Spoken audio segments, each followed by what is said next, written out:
Assalamualaikum and hello everyone. My name is Nadiah binti Abu Bakar. I am a special education teacher at SK Wangsa Maju Section 2 Kuala Lumpur, and today I'm going to share about my presentation entitled The Effects of Using Positive Reinforcement Techniques to Reduce Disruptive Behavior of People with ADHD. As an introduction, this study is aimed to study the effects of using positive reinforcement techniques to reduce disruptive behavior of attention deficit hyperactive disorder students in a school in Kuala Lumpur.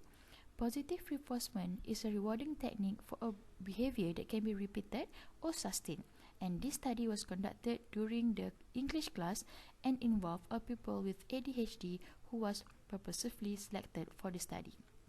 And the study follows the single subject design ABA and was conducted for 6 consecutive weeks, comprising of the baseline phase A, the intervention phase B, and the non-intervention phase A.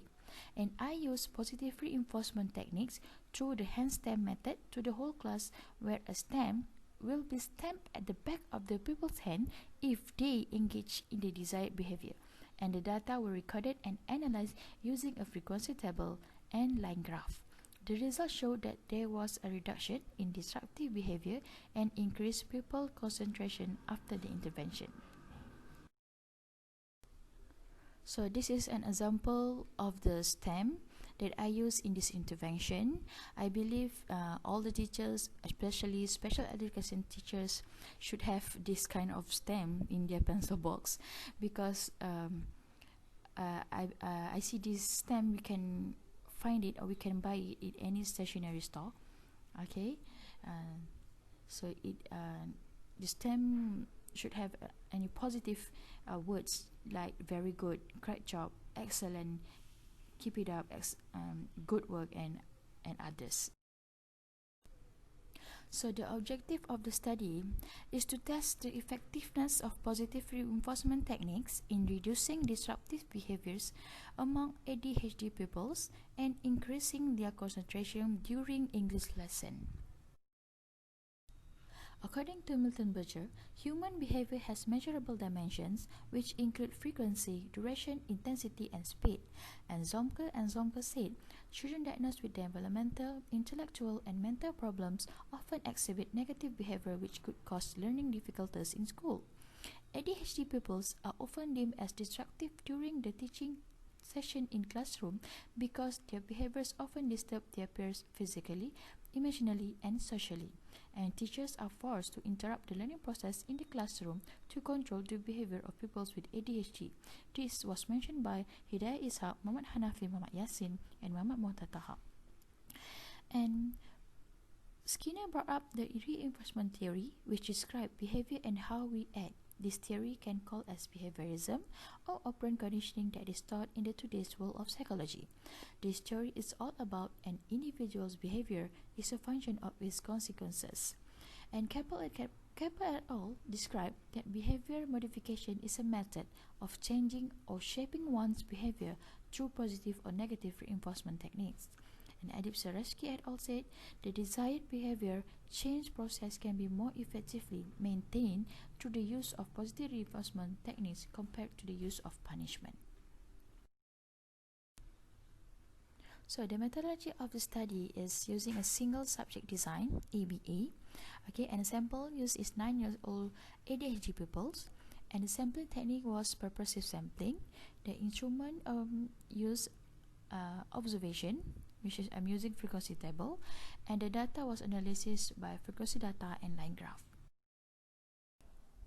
So this study involved 3 types of phase, which is baseline 1 phase, the intervention phase, and the withdrawal phase. For the baseline 1, it's a process of observing the sample behavior before the intervention and conducted for 2 weeks during English lesson for 1 hour. On Tuesday and Thursday from 8:30 a.m. to 9:30 a.m. During each lesson, the sample exhibit disruptive behaviors and the data were recorded. And during intervention phase, the intervention phase was performed 2 weeks after the baseline phase and conducted for the next 2 consecutive weeks. The positive reinforcement technique known as the hand stamp method was used in this phase. The handstand method was introduced to all the pupils in the class, and this method is implemented by stamping positive words on the back of the pupil's hand. And the last phase was the withdrawal phase, which is this phase involved withdrawal of intervention for 2 consecutive weeks. This means that the pupils were not given any positive reinforcement during the lesson to see whether they will exhibit positive behavior without any rewards. So now I would like to share about the findings of the study. Okay, the graph shows the comparison of the frequency of behavior exhibited by the sample throughout the 6-week study period. Okay, especially during the baseline phase, the intervention phase, and the withdrawal phase. And the graph indicates a decrease in the frequency of behavior from baseline phase to the intervention phase. Furthermore, the reduction of disruptive behavior was retained during the post-intervention. During the observation phase, the sample often engaged in disruptive behavior during English lesson. Subsequently, the graph shows a declining trend throughout the 2 weeks of intervention. During this phase, the teacher introduced the handstand method to control the samples and other pupils' behavior during English lesson. In general, the occurrence of disruptive behavior decreased and engagement of the whole class, including the sample throughout the lesson, increased. This indicates that the sample was able to control his disruptive behavior for 2 consecutive weeks. Furthermore, it was observed that the decrease in disruptive behavior was sustained throughout the withdrawal or post-intervention phase. This reflects that the sample engaged in less disruptive behavior even when no reward is given. So now, as a discussion of the study, the results show that there was a change in behavior during the intervention phase. It proved that positive reinforcement technique, which the handstand method, can reduce disruptive behavior and increase the engagement of ADHD pupils during lessons. So the intervention helps the teacher to deliver the lesson and control the classroom efficiently. This statement is supported by a study of Hashim, Razali and Jantan that posited that a controlled learning environment and classroom routine can be created with effective classroom management. And for recommendation, there are 3 recommendations, which is the first one, extend the intervention period. Second one, collaborate with parents or other teachers. And third one, use different positive reinforcement. As a conclusion, managing behavior of pupils with special needs is one of the aspects that should be prioritized in controlling the learning environment. This is because controlled behavior can help teachers achieve their learning.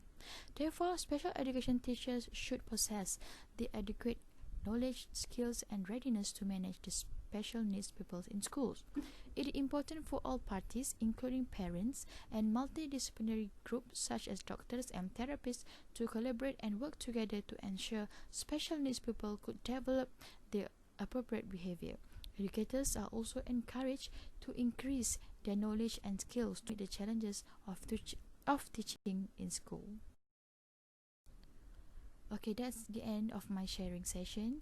If you have any question or if you want to share anything with me, you can email me at nadiahAbuBakar88@gmail.com. Thank you.